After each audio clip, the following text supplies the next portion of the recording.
Hello everyone, welcome to our first collaboration with Alterra Training and Stronghold Health and Performance. This is Logan Allen, I'm Trace Cruz. This is definitely a long time coming. We've been friends for a while, pushing about 5 years now. Thereabouts. The first time we met was actually midnight on a Friday night, and then about 5 hours later we somehow ended up in the middle of the woods on the Appalachian Trail. I had come into town for a training run for my first 50-mile race. And then I got introduced to Logan and our mutual friend Will, and the rest is kind of history. We've been going through life together for the last 5 years. Logan, you got anything to say before we get rolling? No, it's a pleasure to be here. Yeah. Sounds good. Good recap of our initial meeting. Exactly, yeah. As I said, this is a long time coming. Logan and I have been friends for a while. We've been talking about doing a podcast or something like this for a while, but we're actually sitting down and doing it now. So in discussions about what we're actually going to talk about, we kind of decided that for the first podcast that we do together, we're going to do kind of a debate format, but as Logan pointed out, it's really more of a devil's advocate type format, mostly because we actually agree on a lot of this stuff, the stuff that we're going to be talking about today. But the devil's advocate debate format is going to allow us to kind of give some key points and kind of flesh out some of the different minutia of the topics that we're going to talk about, which is good for us to kind of figure out exactly where we fall, and hopefully good for you guys to figure out kind of both sides of each argument and help you develop your own opinions. So with that being said, we'll kind of get into it. For all of these questions, we're going to assume that we're talking about a healthy individual who's just kind of trying to get in better shape, get healthier. We're, of course, assuming no major injuries, no major chronic diseases. So that's a very important distinction as we go through some of these, because all of these could be caveated for any number of reasons. So keep that in the back of your mind as we talk about these different things. If we kind of get off track with some more specific instances, then I'll kind of bring us back to addressing an individual who's generally healthy, just trying to get in shape. So for all of these, I'm going to basically ask the question. Logan's going to respond however he wants to, basically in the affirmative or negative, and then it's going to be on me to give the stance that disagrees with whatever he says, and then after we kind of give our defense, then we'll talk about it a little bit. Hopefully not take too long on any of these points, but hopefully we also spend sufficient time fleshing them out. So we'll just go ahead and get into it. All right, Logan, does nutrition or exercise play a greater role in health? That's a great question. I would have to choose the side of the devil's advocate of nutrition. I think in terms of the greatest bang for your buck of what you can do for overall well-being, overall fitness, it's got to be nutrition. It's just a much bigger lever, because you can easily out-eat a really good workout routine, especially in the context that you're trying to lose weight. Diet especially is hands down the most important, because you have to spend so long in the gym or in the trails, on the Appalachian Trail, to burn enough calories to eat just whatever. That's just unfortunately kind of the way the cookie crumbles with that. In terms of like weight gain for like muscle mass, which is a crucial component of longevity as well, getting enough protein has been shown to be actually more anabolic in terms of gaining muscle than exercise. I will say, caveat to that, exercise and protein together are the most anabolic. But if it's either protein or exercise, I believe that getting more protein is a bigger stimulus for muscle growth than exercise alone. I feel like I'm leaving out something important, but I can't think of anything right now. Well, I'll give my counter argument and then we can discuss it a little bit. So the way that I kind of look at this is, for the early stages, if we're talking about somebody who's pretty unhealthy, then nutrition plays a much bigger role We might actually disagree on this topic, which is kind of cool. Again, the individual who we're talking about is generally fit, generally healthy, trying to get healthier. So the way that I see it is if this individual is already at a relatively healthy body weight, relatively decent body composition, relatively decent fitness overall, then continuing to improve their nutrition drastically above what it already is probably not as beneficial as training sufficiently hard in order to continue to progress. So the way that I kind of look at this is nutrition is really good at getting you out of a hole into a certain level of health, whereas exercise is the stimulus that's going to continue to push you up the mountain. So, of course, one is not actually more important than the other. As Logan said, the combination is really what we're going for. However, the way that I kind of synthesize my argument is I would say for this individual that exercise is more important because, again, same analogy, it's going to push them up the mountain, whereas nutrition is generally going to pull them out of a hole and get them to a good place to work from. Do you have any more to add to this? I think one of the key components of specifically like the debate around this question is what someone's goals are. I think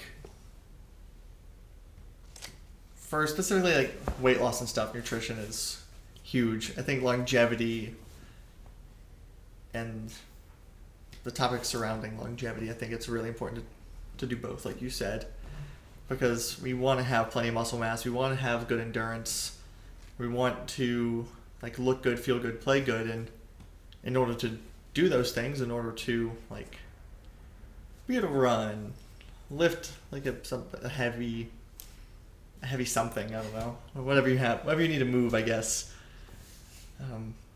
It is important to work out and exercise in that regard. Yep. And then one last point, unless Logan has something else, is when you look at basically the way that you spend your time, you can only work out for so many hours of the day, and nutrition is kind of that lever that you can pull when you're not actually active. So again, it's really not an either or. I think we actually do somewhat disagree on this. Of course, there's major caveats. Really, any disagreement that we do have would just be a matter of perspective and then situational differences. You want to move to the next? We can move to the next. All right. Next up, do Olympic lifts. So this is the clean and jerk and the snatch. We could even, I know most weight rooms don't even really do the jerk, which is the overhead motion of the clean and jerk. But anything in this category. Do Olympic lifts still have a place in strength and conditioning? So to preface this is an area we probably actually agree on, but I'm going to have to go with the topic of no. There are lifts that are just as good as the Olympic lifts that require a lot less technique. So I could get almost the exact same stimulus with a trap bar jump, a kettlebell swing, any other weighted exercise that isn't as technique intensive, because the clean and the snatch do take a little while to coach people through. It's not something that most athletes pick up immediately, but it also depends on who you're coaching. If you're coaching a high caliber athlete, chances are they're very athletic and they'll be able to pick up these skills really quickly. If you're coaching more recreational athletes, someone that's maybe a little bit more, or a little bit less like high on the athletic scale per se, it may be a little bit more difficult to teach them like the timing and the technique of a clean and a snatch. And in that case, it may be easier to do a trap bar jump, a kettlebell swing, something along those lines. And that also applies if you have a very limited time with the athletes. So a lot of strength and conditioning coaches don't have 4 or 5 days a week with their athletes. They may have 30 minutes to an hour like twice a week. And if you only have that amount of time and that many people to coach, that might be a scenario where you're like, okay, let's just do a trap bar jump, do some kettlebell swings, and call it a day and just forget about the Olympic lifts for the time being. Yep, so we definitely don't disagree fully. However, I still think that even though I agree with Logan, I can make a pretty good case that they still belong in strength and conditioning. So things that I simply cannot counter argue, because he's just absolutely right, at least in our opinions, is the time component that it takes to train and coach these movements. These are very, very highly technical movements that include a ton of coordination.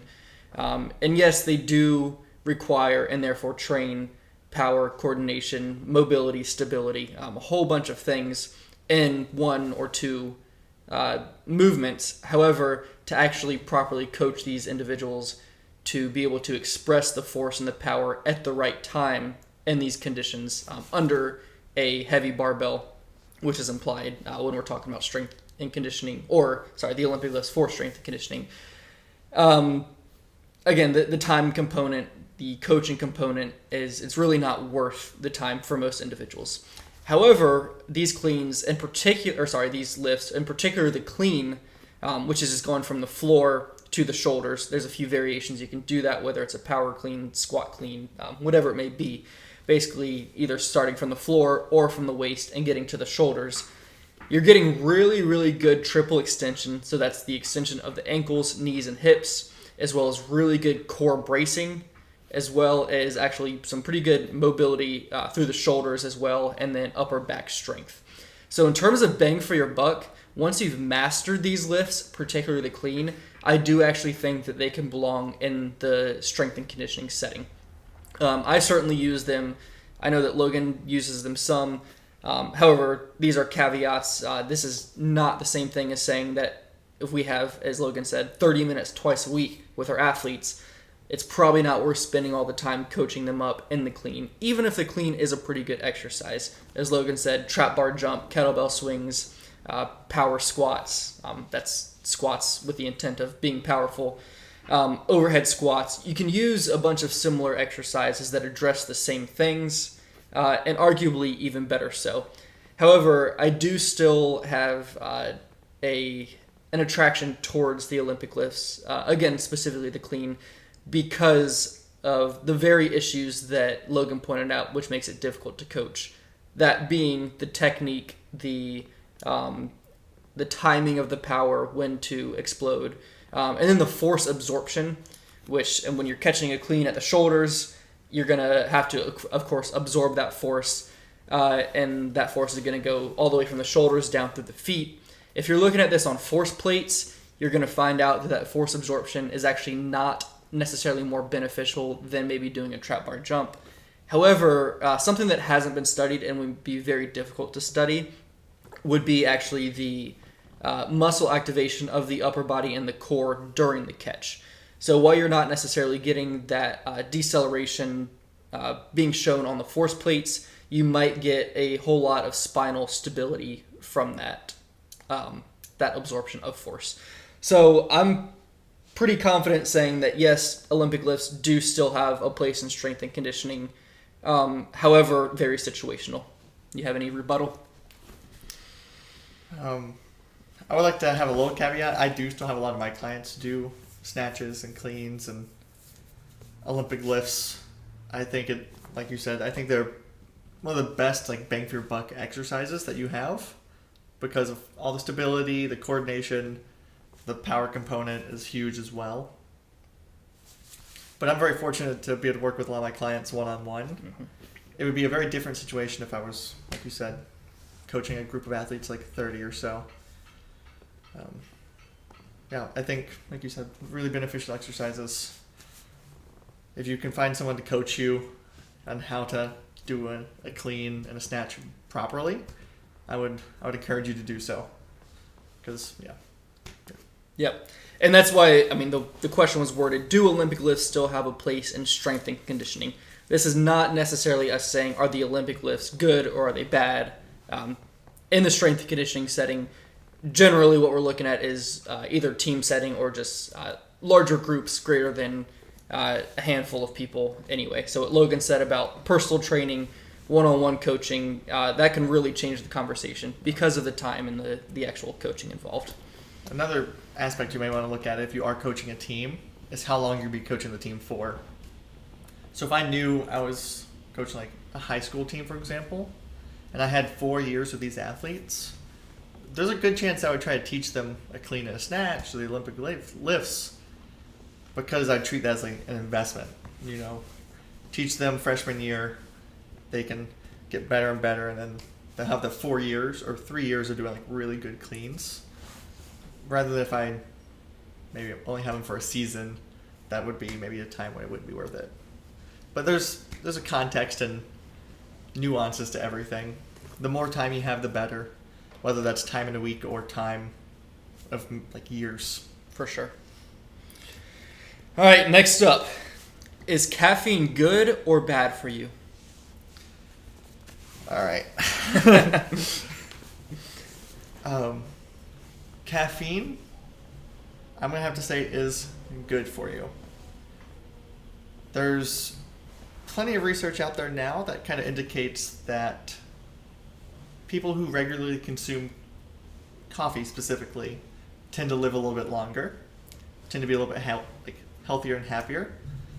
Though that might be a healthy user bias, which means that people that are more healthy tend to do these habits, and that might skew the data a little bit.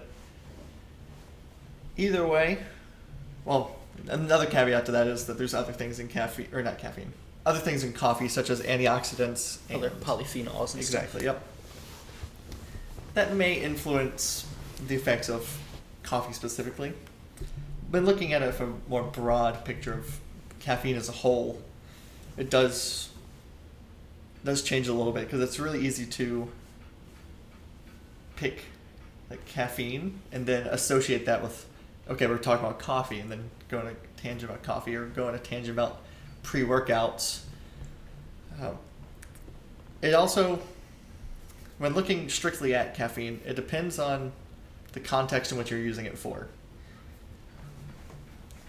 and the timing in which you're consuming this caffeine.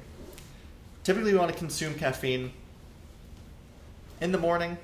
We want to avoid caffeine, preferably like 10 to 12 hours before bed. We should stop drinking or consuming anything with caffeine in it, so that way we don't interrupt our sleep. That's probably the biggest risk of caffeine, in my opinion, is the potential loss of sleep, or potential loss of sleep quality. Because even if you can fall asleep easily with caffeine, that doesn't necessarily mean that you'll get the same quality of sleep while you're asleep. The second thing is, like I alluded to earlier, the method in which we're using caffeine for. So consuming caffeine before a workout can help you get a better workout. That's the reason it's in pre-workouts. Consuming more caffeine can help like boost your strength and endurance. It just makes you feel better. A lot of people love to consume caffeine before a workout, and like there's a reason for it. Is typically they have the energy, they can get a really good workout in, and then go about their day. Strictly, caffeine, is it good for you or not? I'd probably say it's around neutral, to be honest. But the effects of caffeine, if used appropriately, so not too late in the day, maybe before a workout so you can get a really good workout in, I think can be really beneficial just due to that extra stimulus of that workout. Mm-hmm. All right, so yeah, I'm forced to take the side that caffeine is bad for you. Logan really addressed the high points here. It does seem like coffee is, well, I don't even want to say it seems like, coffee is correlated with a higher quality of life, and I believe longer duration of life as well. However, Logan also addressed the fact that that might be healthy user bias, so individuals who drink coffee are also could be more likely to participate in other health improving behaviors. My biggest stronghold, no pun intended, for Stronghold Health and Performance, was going to be the fact that caffeine inhibits sleep quality and probably sleep quantity as well. We already addressed that. Logan gave a great guideline: avoid caffeine, coffee included, 10 to 12 hours before bed. This is really going to depend on individuals. Different people can metabolize, not even can, different people do metabolize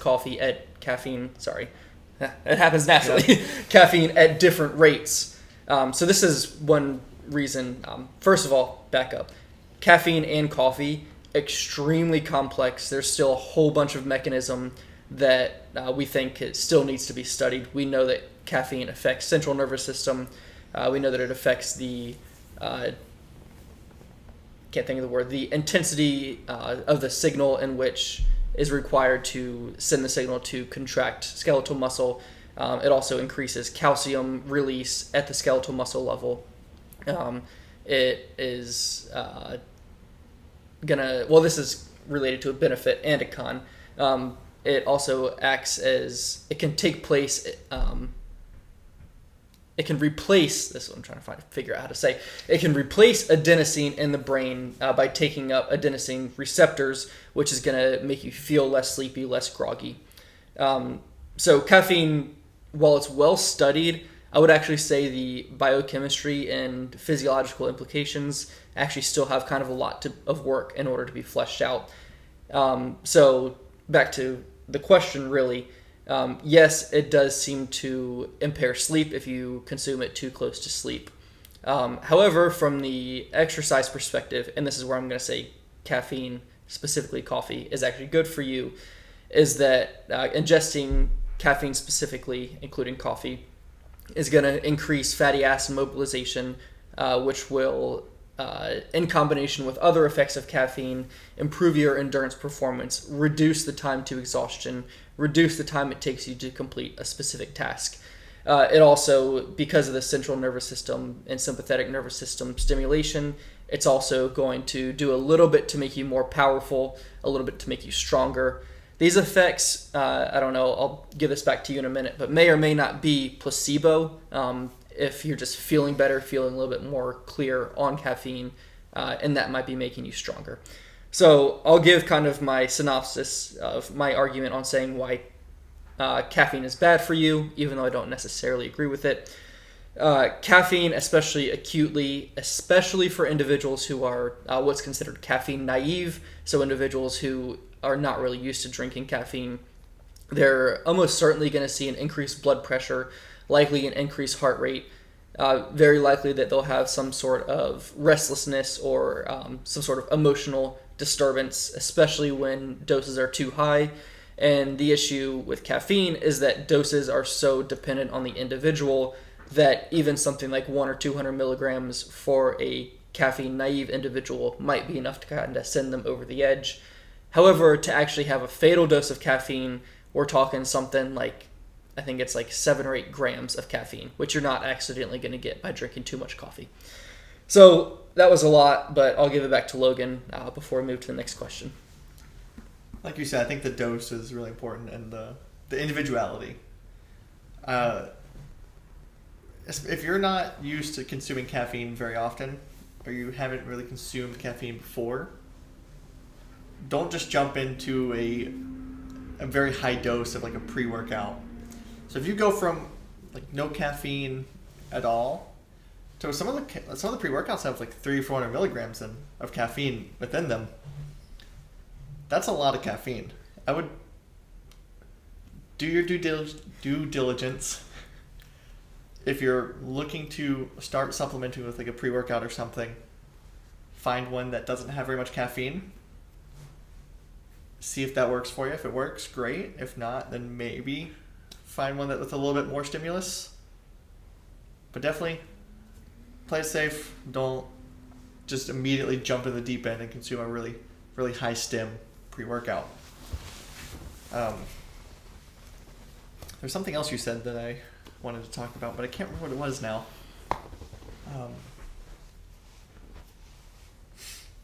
Adenosine receptors.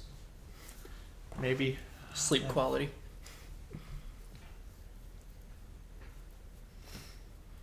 Blood pressure, CNS stimulation.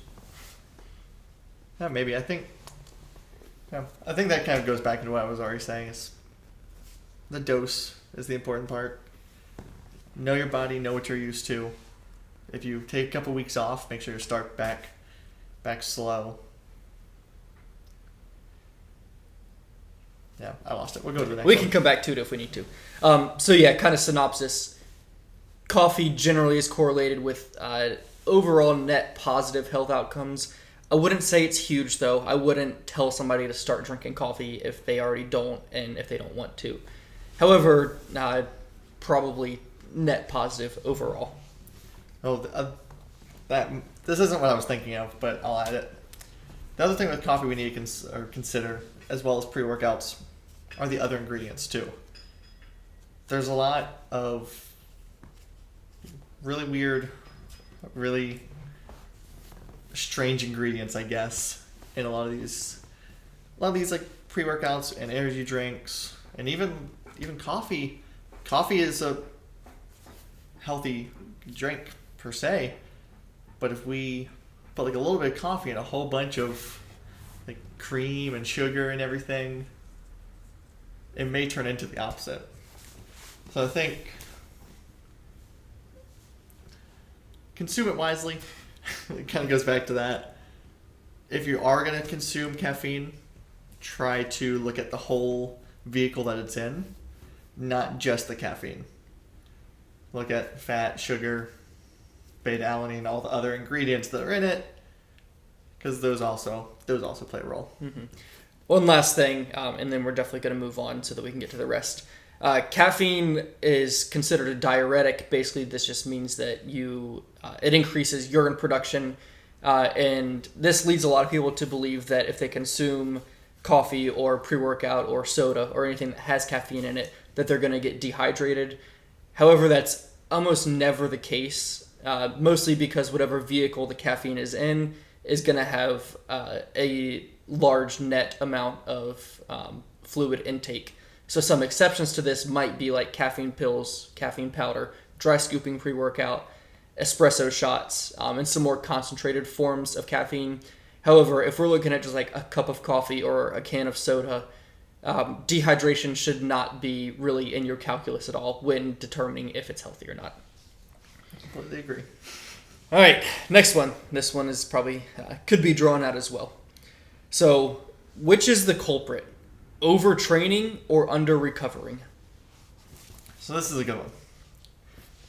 I'm going to have to side with under-recovering. I think for the vast majority of people, under-recovering is what is truly occurring. I just don't think the vast majority of people are training hard enough to really experience overtraining. Overtraining requires feeling really bad for like several months, and it's not something that you stop for a week and you're just like, oh, I'm fine again. It typically takes about a month or so of not doing anything to fully recover from this. That being said, I think under-recovering is definitely the most prevalent factor for most athletes and like weekend warriors alike.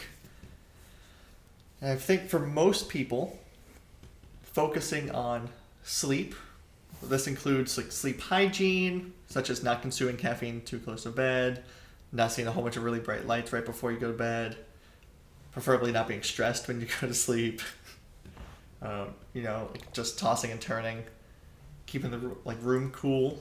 I think all these are really good things. Getting enough sleep is also critical. So we want to focus on quality and quantity of sleep. If you're getting plenty of sleep, chances are you're going to recover a lot faster. This also applies to nutrition. If you're getting enough calories, it'll be a lot easier to recover, specifically protein. Protein is the building blocks it's really the building block for our whole body, but muscles specifically is what we're talking about here. If we are not getting enough protein and we're not getting enough calories in general, our body's not going to be able to rebuild as appropriately or as quickly as it can, which will slow down the recovery process. And we see this every now and then with athletes that are, or general people, athletes included, that are trying to lose weight while exercising a lot.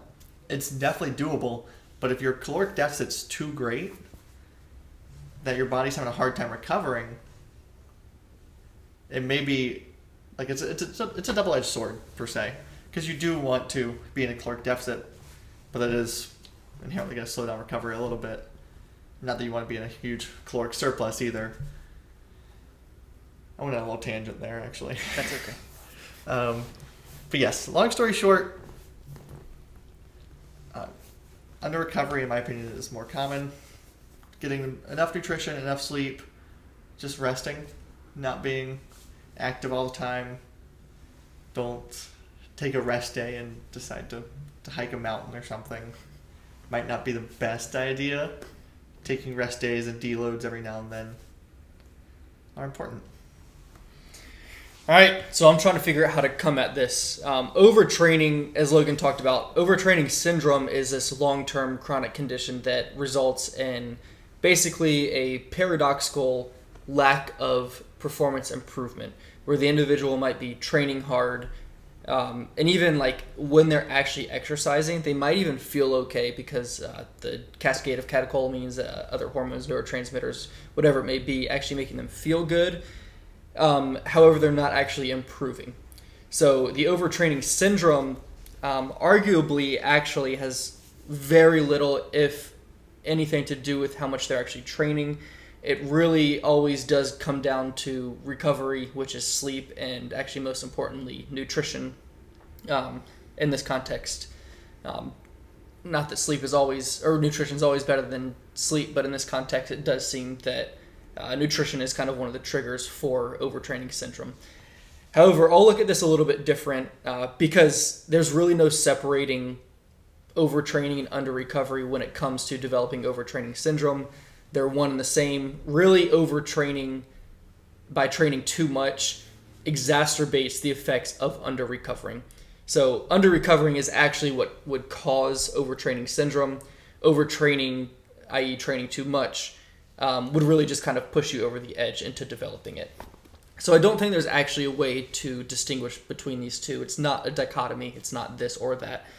So I'll look at overtraining a little bit more and just, is training too much going to be an issue?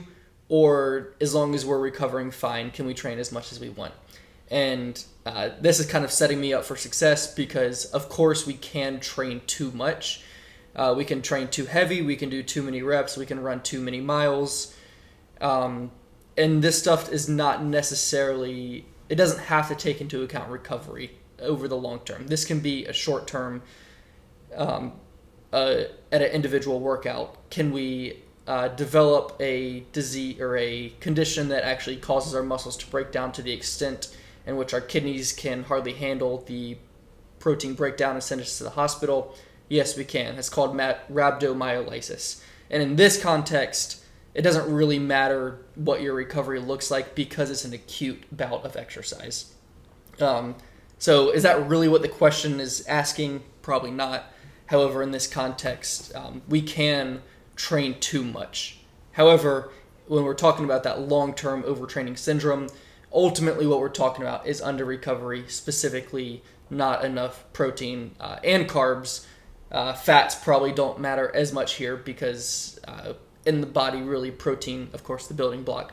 Carbohydrates gets broken down into glucose and glycogen, and really glycogen stores that are therefore converted to glucose and used. You can also obviously just use glucose directly, is what's going to actually be responsible for fueling any recovery process. Whereas fats are always being used in the body, but carbohydrate intake and protein intake are the most important here. Also, yes, sleep is very important. So kind of wrap that up on my end, and then I'll give it back to Logan if he wants it. Overtraining syndrome ultimately comes down to under recovery, even if you're not training a ton. And then acute overtraining, i.e. training too much in a session or a week or a training block, absolutely is possible. And I believe that you can do that even with as close to optimal as recovery as anybody could come up with. Yeah, I agree with most of what you said. I think one of the important, caveats per se is while overtraining probably is not overtraining. While over-recovering, man, I'm all over the place. While under-recovering is probably the most prevalent, that's not an excuse to have terrible programming either. True. We still want to program appropriately and effectively, and not just do high intensity, max effort all the time. There is a time and place for that, but we still want to program appropriately and not just be like pedal to the metal all the time. Yep, totally agree. All right, another good one. In regards to exercise selection and actually exercise programming, is it more important to keep exercise selection consistent and focus on progressive overload, or should exercise variation be the priority? So, rephrase that. Should we stick to a somewhat familiar plan and just try to progress it, or should we try to have a lot of variation within our plan and kind of allow that variation to be beneficial independently? So I think for most people, sticking to a consistent program for a couple months or so and progressively overloading it, meaning gradually adding maybe a rep here or there, or adding a little bit of weight, or trying to move it a little bit faster. Changing progressive overload means changing a variable. It doesn't necessarily have to be weight, but changing a variable to make the exercise more difficult to elicit a bigger stimulus. So I think for the vast majority of people, when we switch up our exercises too often, it prevents us from appropriately programming progressive overload, because maybe we did one exercise last week, but now we're doing this exercise this week, but how does the weight actually carry over? Because if I do a dumbbell bench press versus I do a barbell bench press, the weight's not going to be the same. And if I tried to add progressive overload, I did a barbell bench press one week, and I tried to add a little bit of weight into a dumbbell bench press, that's not going to work out well. But on the other hand as well, if I were to flip that and do a dumbbell bench press first, and then try to add a little bit of weight for a barbell bench press, it'd probably be a little bit too easy. So I think keeping the exercise selection the same will allow you to very clearly see if you're making progress or not. And at the end of the day, that's the most important thing. We want to make progress. We don't want to plateau. And we also want to know if our program's working or not. So too much variability will kind of mask that progression. And we won't really know whether or not our program's effective or not. So when we're adding progressive overload, we want to keep our exercises relatively similar, at least a few of them. The whole workout doesn't have to be the exact same, but at least a few exercises that are the same that we can add a rep from week to week. We can add 2.5 pounds. We can add a little bit of speed or velocity, which speed and velocity is a little bit more subjective. Ideally, we'd find a little bit more like objective measures, but if you have the capability of objectively measuring velocity, that's another good option as well. Yeah. So what Logan said towards the end about progressing and monitoring the actual program and knowing if it works or not is going to be really, really difficult if we overemphasize variation of exercises. So assuming that we can monitor progression, maybe we just do a 1 rep max for an upper body lift and a lower body lift every 2 or 3 months, something like that. We might be able to kind of work around that a little bit, depending on the goals, of course. And then really figuring out, is variation more important than consistent progressive overload?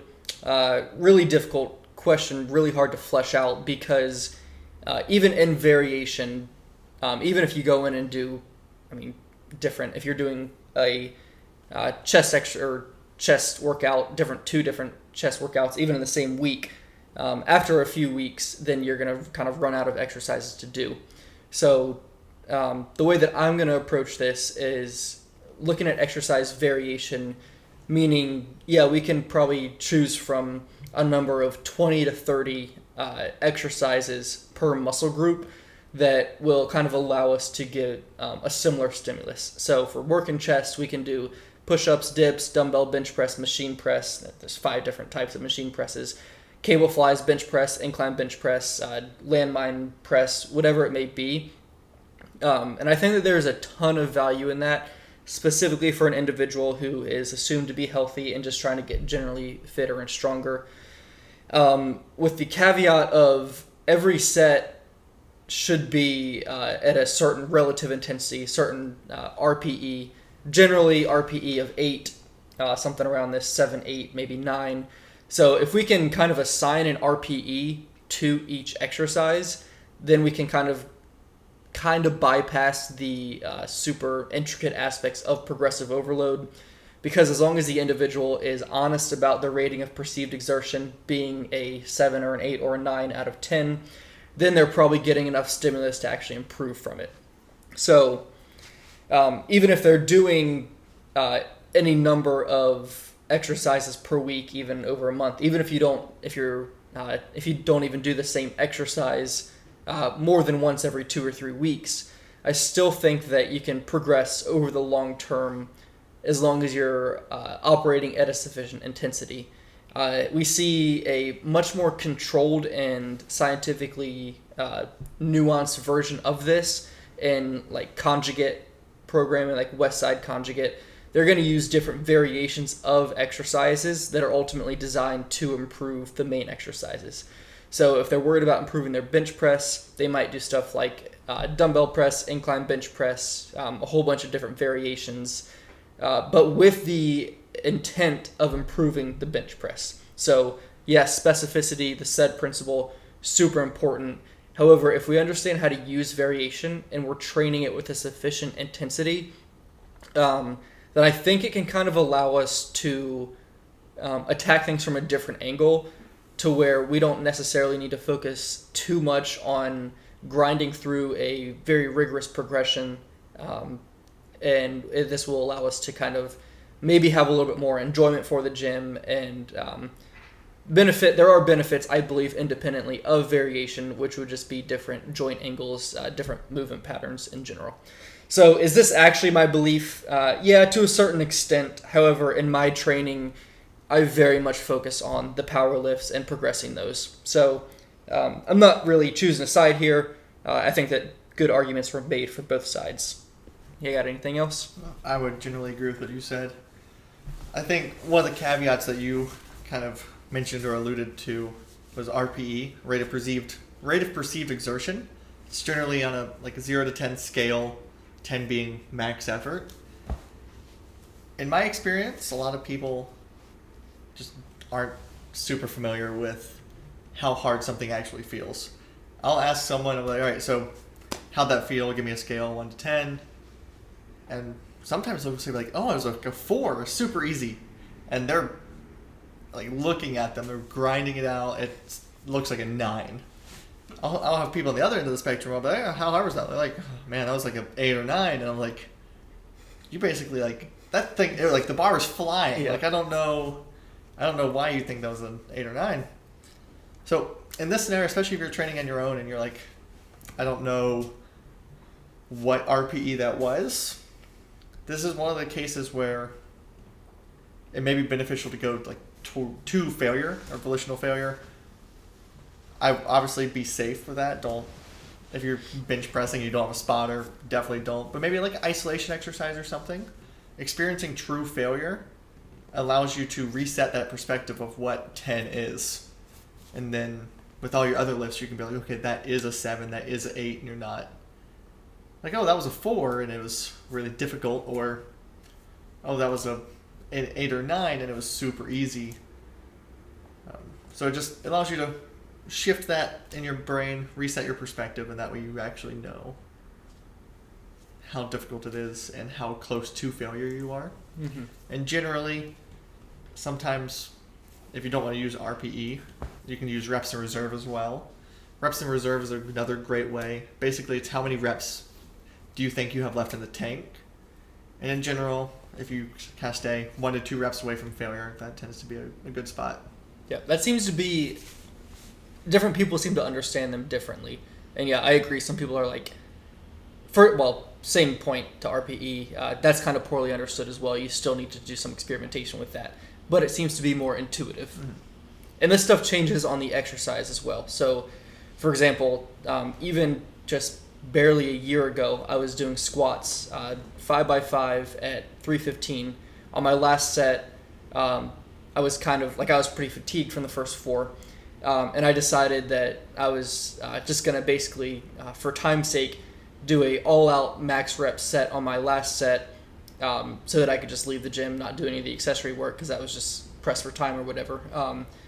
And for my first 4 sets, I was just barely struggling to get 5. And then on my last set, I somehow it was 8 or 9. And it was just really eye-opening to figure out what your body's going to tell you how fatigued it thinks you are in order to basically preserve some energy. And that, of course, wasn't even true failure. You put a gun to my head, and I'll get a few more reps. So this stuff, yeah, it's great tools, but you got to familiarize yourself with it. All right, last question we have for today. What is your opinion on wearable ergogenic aids, such as lifting belts, straps, knee sleeves, Olympic lifting shoes, and even minimalist shoes? So we can kind of take these one at a time. We can take a little bit more time on this one. Okay, so I guess I'll start with, you want to just go one at a time? I'll say whatever, you can say whatever. Sure. We talk about it, and then we'll just move on to the next one. So, lifting belts.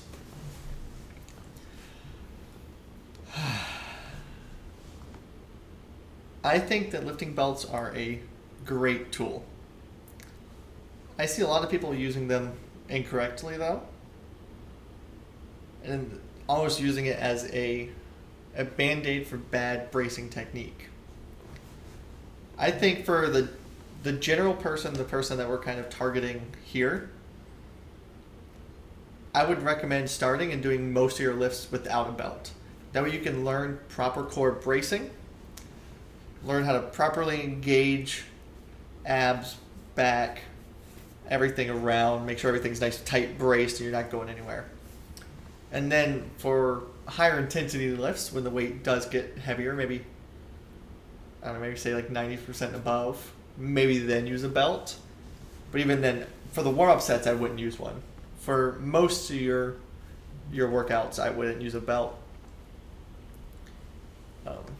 And then once you get to more maximal lifts, I would. But that way, there's nothing wrong with using a belt for all of your lifts. I just commonly see when people do use a belt for all their lifts, they don't have great bracing technique. But that's not to say that you can't have great bracing technique and wear a belt. It's not an and/or situation. But yeah. Yep. Yeah, so I generally agree. I've actually had some success with using a belt in order to teach people how to breathe and brace.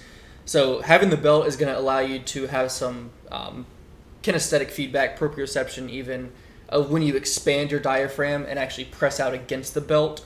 It's going to help people actually kind of know what that's supposed to feel like. So having that external stimulus to get some feedback on, for them to feel kind of that pressure that they can actually build up inside their stomachs using their diaphragm and other abdominal muscles can be really beneficial. However, what Logan said about people using belts inappropriately, it's very common. Oftentimes, the belts are cinched down way too tight to the point where they might be able to contract their abs, but they're not able to actually expand and then brace. I generally start using a belt generally after my warm-ups. Normally, I like to, on squats, I incorporate the belt somewhere around 75%. It just feels so much better. So that's a little bit lower than I generally recommend. However, for deadlifts, I normally don't start wearing it until 85 or 90%. And that's just kind of a personal thing. I feel like the belt helps me a lot more when squatting than deadlifting. Probably just has to do with the compression and then variations in technique, whatever it may be. Moreover, most studies are going to show that wearing a belt is going to give you about a 15% strength increase as measured on, I believe, the squat and the deadlift. The average is 15%. I'll say for me, It's probably more like 20% for the squat and more like 10% for the deadlift. Again, just biomechanical differences here. Overall, I am a very big proponent of wearing a belt. It does not make your core weaker when used appropriately. In fact, it almost certainly makes it stronger. Anything else on the belt? No, I definitely want to highlight that last point of it will make your core stronger if used appropriately. It's not one of those things where you use it and you're just relaxed under it. You're bracing and pushing against the belt and increasing that intra-abdominal pressure. So it will, in fact, strengthen your core, and that's kind of a common myth I'll hear is, well, I don't want my core to get weak. You're like, well, that's not how that works. It can work that way if you use it inappropriately, but context matters, and appropriate use, I think, is the most important part. Move on to straps? Yep. All right. So, in general, it depends. Are we still playing devil's advocate here, or are we just kind of... Just go. Oh, we'll just go. Okay. Give us the pros and the cons. Yeah. So,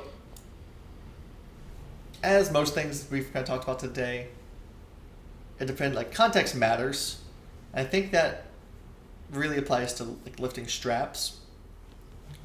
For most people that aren't competing in powerlifting, I think straps can be a great tool. They're commonly used with back exercises and like deadlifts, for example, because the grip is typically the limiting factor.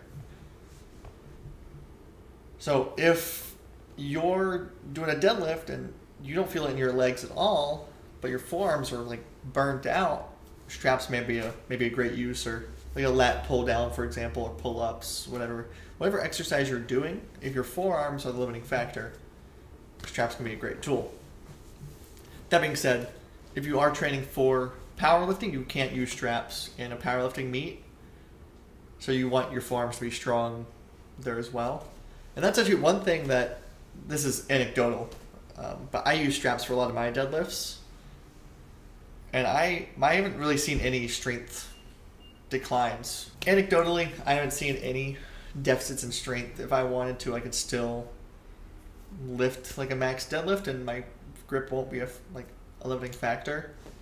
However, I just like the security of straps, and that way I can really push my legs to the weights that I need them to do. That being said, also, it depends on the equipment at your gym. Some gyms have not as good barbells. Then the knurling is just really smooth and it doesn't grip in your hands. Really, like some gyms have really good barbells that just, the knurling is super textured and it just locks into your hands. It's not going anywhere. So in a gym like that, you may not need straps just because your grip's so good, because the barbell is really good. Other gyms, if you have limited access to good barbells, straps may be a bigger advantage. So, do you feel like it takes away your functional capacity if you use straps? Like, if you can deadlift 445 pounds with straps, but only 405 pounds without straps, does that heavier deadlift kind of get negated because you're quote-unquote cheating because you're using straps? So I think if you're lifting 445 pounds, you're getting a bigger stimulus than you are from 405. So if you can't get a bigger stimulus, why would you choose not to? Even if you are like cheating per se, and I don't think you are, I think if you're getting a bigger stimulus, you're going to get stronger than if you were to have that crutch per se and only be able to lift 405. Especially if you're just kind of recreationally exercising, or if you're doing like bodybuilding or a sport that doesn't really require grip strength. It's not really, there's really no real downside other than, not really a downside in my opinion at all. Yeah, kind of the same with the belt. Yeah, I can squat and deadlift more with a belt than without a belt, but I can still squat and deadlift a lot without a belt. So yeah, being able to provide a greater stimulus for growth and strength by taking out my limiting factor is going to be beneficial. So personally, I think that straps are generally really good, especially for like back exercises, specifically more like higher rep bodybuilding type stuff. I feel like I can really focus on my back, my lats in particular, with dumbbell rows and barbell rows when I have my grip strapped in, and I don't even really engage my forearms that much. It allows me to help me think about kind of just pulling my elbow back instead of just kind of using my grip and fatiguing my grip while doing so. So I do think that straps are definitely beneficial in many situations. However, I honestly don't really use them that much because the way that I train, grip normally is not really limiting me. That being said, I do have relatively small hands, and doing stuff like dumbbell rows, like if the handles on the dumbbells are too thick, then I'll throw some grips on and get a better overall training stimulus from that. Overall, I'm definitely a fan of straps. I just don't use them a ton. We don't even have to talk about knee sleeves if you don't want to. You can just go straight to minimalist shoes. Yeah. So this kind of goes along with most of the other ergogenic aids we've talked about. In general, having a heel on your shoe can be a benefit to a lot of squats, Olympic lifts. Primarily just squats, Olympic lifts, running even, I suppose. But I think for most daily life, we should probably aim to have a zero drop shoe, meaning there's no drop from the heel to the toe of the shoe. This will force our foot to sit flat in the ground, and it'll help increase our ankle mobility. I was going to phrase that the opposite way, but yes, so if our foot is normally flat and we bump up the heel a little bit when we do go to squat, we're going to experience a much greater range of motion that we're able to benefit from, which does come in really handy with especially Olympic weightlifting and squatting. But in order to really experience that increase in range of motion, wearing shoes that are zero drop, and that being our baseline, will help improve our ankle range of motion, so that way we can experience that full benefit of wearing the other shoes. So we'll kind of contrast minimalist shoes. I personally very often do my Olympic lifts and squats wearing Olympic lifting shoes, which are these shoes with a incredibly dense and compact heel that also have a pretty significant heel drop. And what this does is it elevates the heel and basically allows some basically artificial range of motion that's going to allow me to get deeper in a squat more comfortably.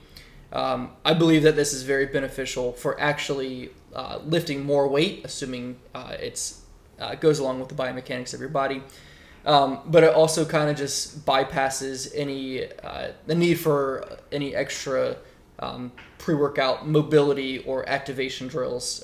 I think it also provides a little bit better stimulus for hypertrophy, specifically of the quads, and arguably from the glutes, depending on angles.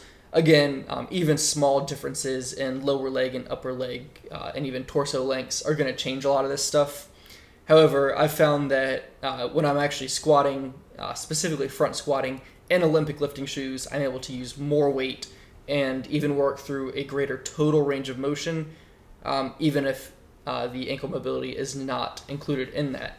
So in the real world, am I hindering myself at all by training in Olympic lifting shoes? I think this kind of goes back to the same thing as like the lifting belt per se, or the straps. We get a bigger stimulus when we can lift more weight. Obviously, we shouldn't chase adding as much weight to the bar as we can. We still need to be smart about it. But if we can lift more with Olympic shoes, why wouldn't we?